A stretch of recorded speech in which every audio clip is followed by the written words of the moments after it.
Cuan Iki juga kedatangan Wakil Menteri Koperasi, Ferry Juliantono. Di sini, Pak Wamen akan spill soal perkembangan Koperasi Merah Putih yang jadi salah satu program unggulan Presiden Prabowo Subianto. Didukung oleh BNI.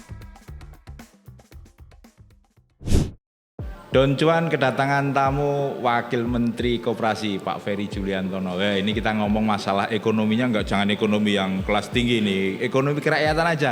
Dan ini menjadi kekuatan Indonesia loh. Presiden Prabowo Subianto mendorong Koperasi Merah Putih agar ini bisa menggerakkan ekonomi kerakyatan. Pak Wamen, siap. Apa kabar? Pak Don Cuan, luar biasa. Mudah-mudahan dapat cuan kita. Oh iya dong, lewat Koperasi Merah Putih harus cuan rakyat kita. Insya Allah. Pak, update sedikit dong, perkembangan Koperasi Merah Putih sampai sejauh ini, sampai sejauh mana ini Pak? Hari ini sesuai dengan instruksi Presiden nomor 9 tahun 2025 dan keputusan Presiden juga nomor 9 tahun 2025 melibatkan 18 kementerian lembaga, kemudian mengikat kepada seluruh gubernur dan bupati wali kota, karena gubernur jadi ketua satgas di tingkat provinsi, bupati wali kota di juga tingkat kabupaten kota ya, menjadi ketua satgas di tingkat kabupaten kota. Nah, hari ini sesuai dengan amanat dari Inpres dan Kepresnya adalah kita harus membentuk 80.000 badan usaha koperasi di 80.000 desa. Nah, gitu bahasanya gitu. Ngeri loh, 80.000 itu kayak bikin perusahaan sepertinya kan Pak? Yeah, seperti itu kan? Yeah. 80 perusahaan tapi ini di levelnya 80.000 perusahaan. Itu dan kalau, di 80.000 desa. Di tiap desa. Jadi setiap desa nanti kalau ini hidup semua, cuan semua. Ya, begitu kan nah Pak? hari ini perkembangannya alhamdulillah kita sudah 79.882. 98%. 98%. Iya. 2%-nya kenapa belum? 2%-nya ini masih proses, ada di Papua terutama yang belum Iya. Jadi besok kami ke Maluku, kemudian setelah tanggal 26 kami ke Papua Barat, kemudian Pak Ketua Satgasnya Pak Zulkifli Hasan tanggal 30 ke Nusa Tenggara Timur. Jadi kita dalam Satgas ini kita bagi tugas. Saya kebetulan Ketua Pelaksana Harian Satgasnya, ya tentu ngejar nih supaya. Terus kemudian juga itu pembentukan badan hukum melalui musyawarah desa khusus. Nah, kemudian pembentukan badan hukumnya, pengaktaannya itu sekarang sudah 43.000. Jadi akhir Juni insya Allah bisa selesai 80.000-nya. Terus kemudian proses pembentukan koperasi desa melalui musyawarah desa khususnya juga udah bisa 80.000 komplit jadinya. Kalau sudah komplit itu langsung bergerak atau seperti apa itu dampaknya? Kita sekarang berparalel dengan finishing pembentukan badan hukum dan pembentukan musyawarah desa khususnya ini, kita sekarang melakukan pembuatan mock up atau percontohan koperasi desa Kelurahan Merah Putih, cara pengelolaannya, unit-unit kegiatannya bagaimana dilaksanakan, kemudian kerjasama juga dengan BUMN, Kementerian Keuangan dan juga pihak-pihak lain supaya ketika operasional ini bagaimana, ini percontohan ini jadi penting karena harus jadi tempat pembelajaran. Nah, jadi harapannya Juli ini kita udah bisa running semuanya. Percontohan di mana nanti Pak? Ada 104 yang tidak hanya di Jawa kan? Mengusulkan. Kepala mengusulkan daerah. Ya kepala daerah. Mekanismenya kita buat dari desa-desa yang siap diusulkan oleh kepala daerah kepada kami, terus kemudian kami nanti akan seleksi dan kita akan terjun keroyokan untuk bisa membuat percontohan atau mock up yang seideal mungkin mendekati dengan gambaran yang memang diharapkan oleh pemerintah, oleh presiden gitu. Dan dari situ jadi tempat belajar. Oke. Gitu. Pak, ini banyak yang menanyakan apa bedanya dengan koperasi sebelumnya. Ini kan koperasi itu kan salah satu karakter ekonomi Indonesia banget lah. Nggak ada di negara lain nyaris kan koperasi ini kan kayak lahir dari rahim Ibu Pertiwi ini. Iya. Apa yang membedakan Koperasi Merah Putih ini dengan koperasi? Jadi koperasi sebagai badan usaha jika dibandingkan dengan BUMN atau badan usaha swasta kan ketinggalan. Padahal amanat dari pembangunan semesta berencana maupun pembangunan 5 tahun dalam order baru sampai sekarang ini sebenarnya koperasi makin terpinggirkan sehingga ketinggalan asetnya, ketinggalan volume usaha kegiatannya, ketinggalan partisipasi masyarakat masuk di dalamnya jika dibandingkan dengan BUMN dan swasta. Padahal Indonesia ini sebenarnya kan sifatnya sosialistik. Makanya para pendiri bangsa, Pak Hatta, Bung Hatta itu ingin supaya badan usaha koperasi ini sebenarnya yang lebih cocok sesuai dengan karakteristik bangsa kita. Kok yang sesuai malah terpinggirkan, badan usaha swastanya malah terlalu menjadi sekarang kalau mau ditanya Soko Guru perekonomian nasional kita ya namanya badan usaha swasta. Padahal Soko itu kan tiang, guru itu utama. Don Cuan ngerti lah itu. Nah sekarang tiangnya ini agak miring-miring gitu loh. Jadi sekarang oleh Presiden ditegakkan supaya koperasi kembali setidaknya ngejar ketinggalan dengan BUMN dan badan usaha swasta itu. Yang kedua maknanya adalah perbedaannya tadi pertanyaannya koperasi desa. Ini ada di 80.000 desa. Desa ini wilayah di masyarakat Indonesia yang paling miskin, paling tidak ada lapangan pekerjaan, menjadi tempat praktek maraknya rentenir ya, pinjol, tengkulak segala macam. Nah, jadi dengan pembentukan 80.000 koperasi desa Kelurahan Merah Putih itu artinya pemerintah Presiden ingin membentuk 80.000 badan usaha koperasi di 80.000 desa. Jadi kita bisa dalam satu tarikan nafas program koperasi desa Kelurahan Merah Putih ini menyelesaikan 2 masalah. Satu, mengembalikan masalah koperasinya menjadi Soko Guru perekonomian.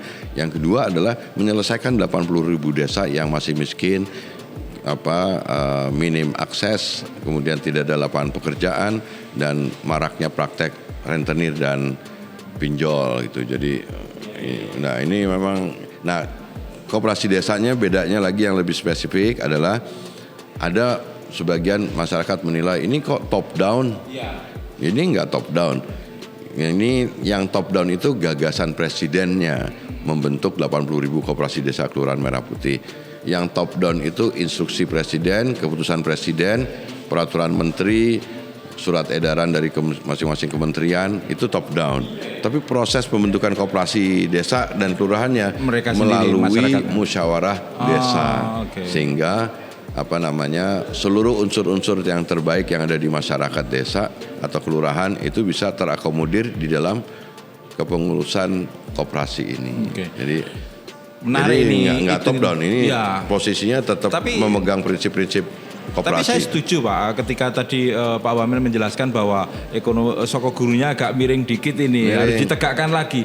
Pemerintah harus turun tangan. Kalau diserahkan ke pasar ini tambah miring-miring terus Pak. Malah montang-manting kalau orang Jawa bilang. Nggak mungkin masyarakat kita harus nunggu masyarakat iuran anggota sukarela pokok terus bikin koperasi kita harapin modalnya kuat itu mungkin 50 tahun lagi nggak sampai. Nah ini harus diintervensi oleh negara, dipinjemin modalnya, diperkuat modal permodalannya, nanti dikeluarkan skema-skema pemerintah dari pemerintah istilahnya ya. Biar kalian ekonominya kasih modal supaya orang desa dapat cuan gitu. Alasannya koperasi Merah Putih seperti itu. Jadi masyarakat bawah bisa cuan. Dan ingat dulu pelajaran ekonomi kita kan koperasi itu Soko Guru ekonomi Indonesia Pak. Ini berarti agak miring-miring ke kiri, ke kanan, ke kiri. Soko itu tiang, guru itu utama. Jadi tiang utama perekonomian kan koperasi. Nah ini Soko Gurunya miring-miring itu, tiang miring-miring itu. Jadi ditegakin lagi.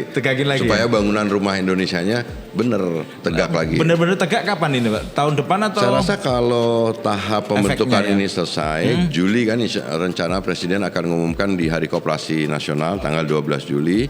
Nah setelah itu Oktober Presiden ingin seluruh koperasi desa Kelurahan Merah Putih ini mulai beroperasi. Bentuknya apa aja boleh ya Pak ya? Dagang jasa? Harus ada yang kita tentukan. Jadi ada tenggang waktu 3 bulan kita akan matangkan seluruh rencana operasionalnya.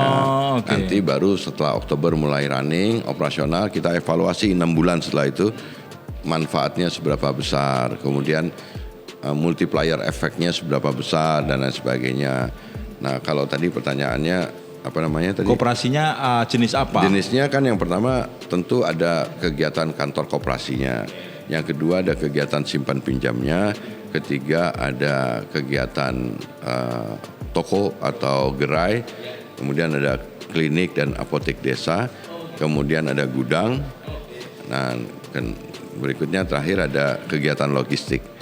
Tapi di luar yang tadi saya sebutkan, boleh koperasi desa dan kelurahan Merah Putih itu mengembangkan kegiatan sesuai dengan potensi daerahnya, desa dan desanya. daerahnya. Gitu. Nah ini menjadi menarik nanti kalau ini benar-benar bisa berjalan. Saya yakin kalau 80.000 nggak usah jalan semua deh. Tapi kita kan kepinginnya jalan semua kan 80. 90% jalan aja ini dahsyatullah loh Pak.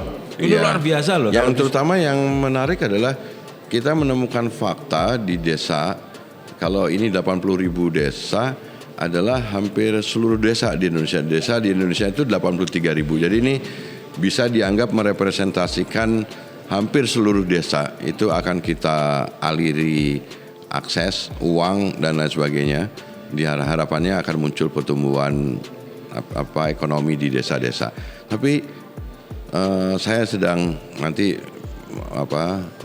penting untuk dibahas adalah perlunya kegiatan koperasi desa dan kelurahan Merah Putih ini didukung oleh data desa yang presisi. Data desa yang presisi. Iya, ternyata kita belum punya ya? data desa yang ini presisi. Nanti siapa Pak? BPS atau? Kami sudah bicara dengan beberapa guru besar di IPB, kemudian di ITB. Jadi sebenarnya sudah ada aplikasi data presisi yang menggunakan drone, kemudian dia bisa menyajikan data geospasial. Nanti kita akan dari situ kita input, kita akan dapat gambaran tentang orangnya, demografinya. Okay. Ada hampir 90-an parameter yang muncul dari situ yang sangat diperlukan sebenarnya untuk kita koperasi desa ini beroperasi. Misalkan koperasi desa Kelurahan Merah Putih nanti akan menjadi agen pupuk bersubsidi. Nah, ke desa itu, koperasi desa itu dia harus membuat feasibility study. Berdasarkan apa? Nah, pupuknya akan didistribusikan kepada berapa banyak petak sawahnya, jumlah petaninya. Nah, kalau didukung oleh data desa yang presisi, itu kan nanti pengajuan koperasi desanya kepada kami, permohonan untuk menjadi agen penyalur pupuk bersubsidi, jumlahnya pasti presisi itu. Menjadi koperasi desa Kelurahan Merah Putih jadi agen penyalur gas LPG 3 kilo. Berapa rumah tangga di sana, berapa yang butuh di sana. Jadi nggak bisa ngarang-ngarang lagi. Nah, makanya ini sebenarnya bisa paralel, Mas Cuan. Data desa presisi ini penting kita. Datanya kapan mulai ada nih? Ini udah kemarin kita bicarakan lagi juga. Sekaligus mau kita insert untuk kita bentuk koperasi desa sebanyak 80.000. Ini kan mumpung nih kita bikin 80, bikin kalian pendataan desa, badan usahanya di 80.000 desa, sekalian kita data desanya kita perbaiki. Biar presisi. Gitu Mas Cuan. Luar biasa ini kalau cuannya masyarakat kecil menjadi lebih banyak Pak. Iya. Ekonomi bisa jalan. Gurunya nggak miring ke kanan ke kiri, tegak lagi nih Pak. Dan kita punya data desa untuk mengatasi kemiskinan. Kan kalau sekarang BLT turun, bansos turun, segala macam turun. Tapi kan kita nggak ngurangi angka kemiskinan ekstrem tetap, kemiskinan gitu-gitu. Jadi kita mau 80.000 koperasi desa ini beroperasi sambil sekaligus kita hilangkan kemiskinan. Saya yakin dalam 5 tahun kepemimpinan Pak Prabowo Subianto dengan didukung oleh data desa yang presisi, kita akan bisa lebih cepat menggunakan treatment untuk mengatasi kemiskinan di desa-desa. Mantap, gitu. Ini tidak hanya cuan secara ekonomi tapi cuan secara data, cuan secara sosial karena tadi mengatasi pinjol, rentenir dan semuanya. Pak Ferry, terima kasih sekali berbaginya. Cuan. Semoga ini cuan terus kita. Minta doanya amin, supaya lancar. Kita berdoa bersama. Yang dan pasti sesuai target. Don Cuan akan membawa narasumber yang membuat inspirasi, membuat kita cuan terus. Jadi jangan ngomong cuan tanpa Don Cuan. Tidak mau ketinggalan, Wakil Menteri Transmigrasi Viva Yoga Mauladi juga mampir ke Cuan Iki. Beliau menyampaikan tekadnya untuk meningkatkan kesejahteraan dan pemerataan ekonomi di 45 kawasan prioritas transmigrasi. Kalau berbicara transmigrasi tidak hanya memindahkan penduduk, ini ilmu geografi atau ilmu ekonomi yang saya dapatkan dulu di sekolah, artinya juga memindahkan ekonomi biar pemerataan ekonominya lancar. Tapi bagi Don Cuan ini menganggap bahwa program pemerintah ini adalah memeratakan cuan. Biar cuannya tidak di satu wilayah, terbagi mana, terbagi di sana, terbagi di sini, sehingga mendorong perekonomian Indonesia. Dan untuk membahas program pemerataan cuan di wilayah Indonesia ini telah hadir Wamen Transmigrasi, Bapak Viva Yoga Mauladi. Pak Wamen, apa kabar Mas? Baik. Pak, 45 wilayah menjadi prioritas. Ya. Bisa dijelaskan seperti apa sih program transmigrasi untuk pemerintahan Presiden Prabowo Subianto ini? Amanat dari Bapak Presiden Prabowo Subianto dengan adanya Kementerian Transmigrasi berdiri sendiri itu ada 3 hal. Yang pertama, untuk membangun integrasi nasional. Karena dengan adanya perpindahan penduduk dari wilayah yang padat ke yang longgar, itu akan terjadi akulturasi budaya, pernikahan suku, pernikahan adat, sehingga menyebabkan terjadinya kekuatan di dalam membangun persaudaraan kebangsaan. Oh gitu. Yang kedua, untuk memberantas kemiskinan dan mewujudkan keadilan sosial. Karena dengan perpindahan jumlah penduduk itu ke daerah yang longgar, itu akan menciptakan pusat-pusat pertumbuhan ekonomi baru. Data menunjukkan dari zaman Orde Lama sampai Orde Reformasi sekarang ini, Kementerian Transmigrasi telah berhasil melahirkan 1.567 desa, 466 kecamatan, 114 kabupaten kota, dan 3 provinsi baru, yaitu Provinsi Kalimantan Utara, Provinsi Sulawesi Barat, dan Provinsi Papua Selatan. Secara administratif kita serahkan kepada Kementerian Dalam Negeri, tetapi dalam fungsi pembinaan dan pengembangan potensi wilayah itu masih tugas dari Kementerian Transmigrasi. Dengan adanya desa, kecamatan, kabupaten, provinsi itu adalah strategi dalam penyebaran cuan. Ini konkret sekali nih Pak Wamen ya. Konkret gitu. Dari ini sudah menghasilkan 1.567 desa, 466 kecamatan. 114 kabupaten kota, 3 provinsi. Iya. Ini kalau bisa kayak bikin negara sendiri. Tapi ingat, ini tujuannya tadi yang disebutkan Pak Wamen menarik ini, untuk persaudaraan kebangsaan. Betul. Bukan ekonomi dulu sebenarnya. Betul. Jadi yang ketiga, amanat dari Bapak Presiden Prabowo itu adalah untuk membantu berkontribusi dalam mewujudkan kedaulatan pangan. Karena kawasan transmigrasi ini dalam data statistik menunjukkan sebagai lumbung pangan nasional, terutama sentra produksi beras. Karena kebanyakan warga transmigran itu berasal dari Jawa dan Bali, mereka punya budaya menanam. Nah itu. Kalau di NTT mereka mempunyai budaya beternak. Karena mereka memiliki budaya menanam, bercocok tanam, maka di kawasan transmigrasi secara otomatis juga akan menjadi sentra produksi terutama beras. Jadi 3 tujuan itu ya Pak, persaudaraan kebangsaan, pengentasan kemiskinan dan semuanya, terus kontribusi kedaulatan pangan. Ini inline dengan program prioritas dari Presiden Prabowo Subianto ya? Ya, jadi Kementerian Transmigrasi itu adalah untuk merealisasikan asta-cita Bapak Presiden Soeharto. Membangun dari bawah dan dari desa untuk keadilan, dan dalam rangka pembangunan itu kita ingin bahwa kedaulatan pangan, energi, air itu juga berasal dari kawasan transmigrasi. Pak Wamen, ini bisa dielaborasi nggak 45 wilayah menjadi program prioritas dari Kementerian Transmigrasi? Sebenarnya seperti apa sih 45 wilayah prioritas itu? Secara detail ada 619 kawasan transmigrasi dari zaman Orde Lama sampai sekarang. Potensi lahannya ada 3,1 juta hektar are. Di dalam program RPJMN 2025-2029 ini ada kawasan prioritas yang perlu untuk dikembangkan dalam rangka apa? Untuk peningkatan pendapatan masyarakat dan peningkatan kesejahteraan masyarakat. Model paradigma baru transmigrasi sekarang ini kalau dulu berorientasi kepada sentralistik dan top down. Nah, kalau sekarang itu berorientasi kepada bottom up dan desentralisasi. Jadi kalau dulu sifatnya private, setiap kepala keluarga dalam kerangka reforma agraria diberikan penggunaan HPL tanah seluas 2 hektar, maka nanti rencananya kita akan mengkaji bahwa perlu ada manajemen aset yang kolektif yang tidak bersifat private antar kepala keluarga, tapi menjadi manajemen secara kolektif. Jadi seluruh kepala keluarga dengan sekian aset lahan dikelola secara bersama-sama sehingga akan terjadi distribusi keadilan ekonomi.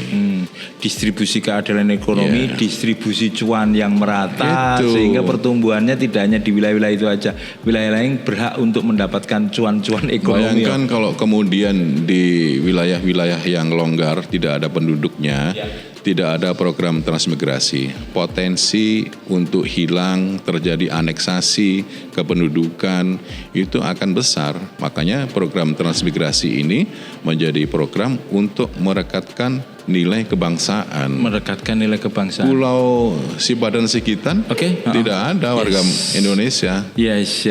Sehingga hilang di tengah peradaban. Iya. Pak, kalau transmigrasi patriot itu seperti apa sih, Pak? Jadi gini.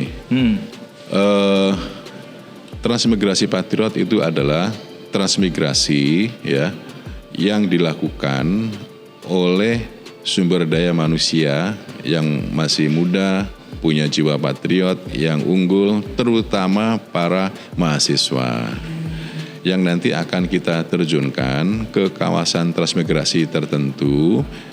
Mereka kuliah, kita biayai, tetapi mereka juga harus bertanggung jawab untuk mengembangkan potensi ekonomi, sosial, budaya di kawasan tersebut.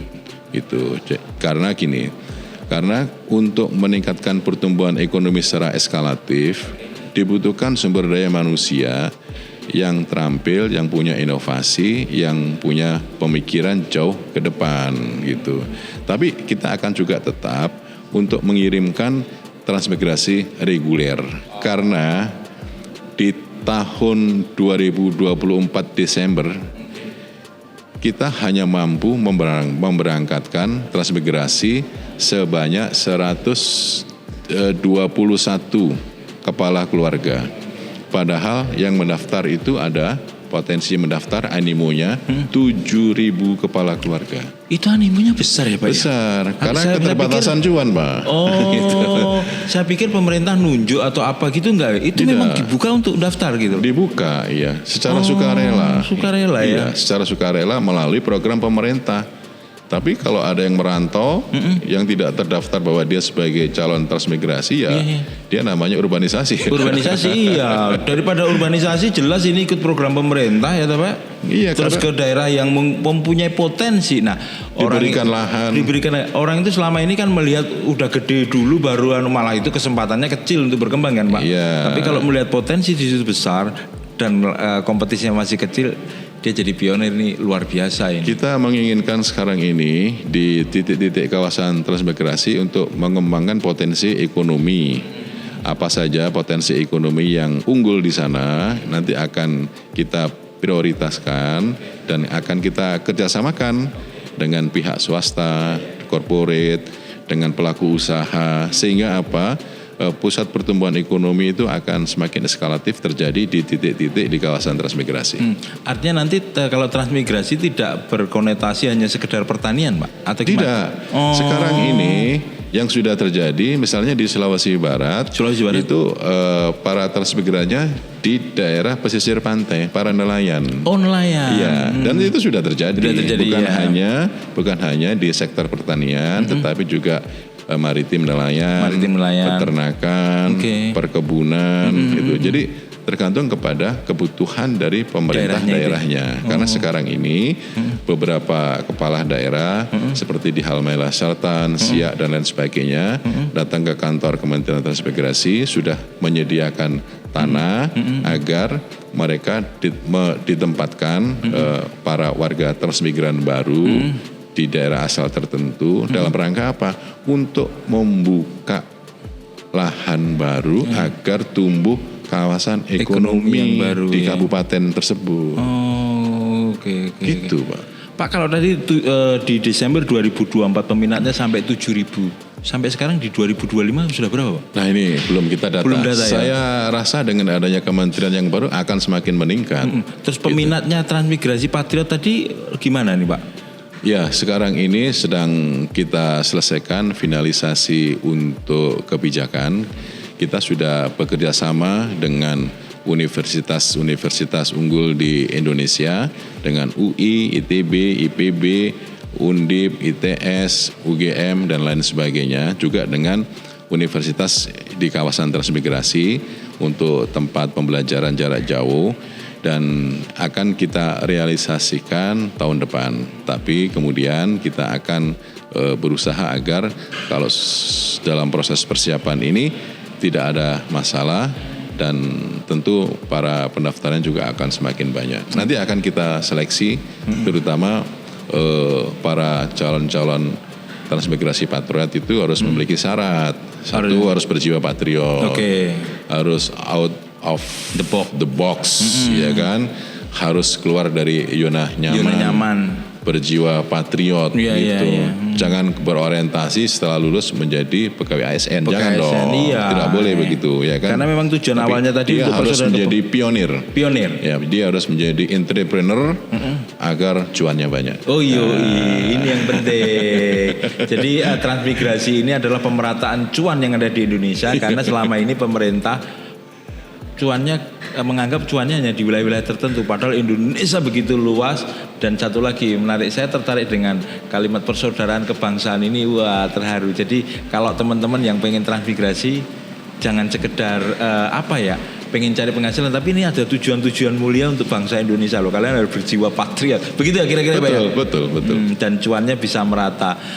Pak Wamen, terima kasih waktunya karena waktulah yang memotong kita dan semoga ini menjadi manfaat dan biar teman-teman nanti yang melihat ini biar cuannya merata, kalian harus berani melakukan terobosan. Saya kira potensi di luar wilayah kalian ini mempunyai potensi yang besar dan pemerintah melalui Kementerian Transmigrasi siap mendorong ini biar dapat cuannya banyak juga gitu loh. Yang pasti jangan ngomong cuan tanpa don cuan.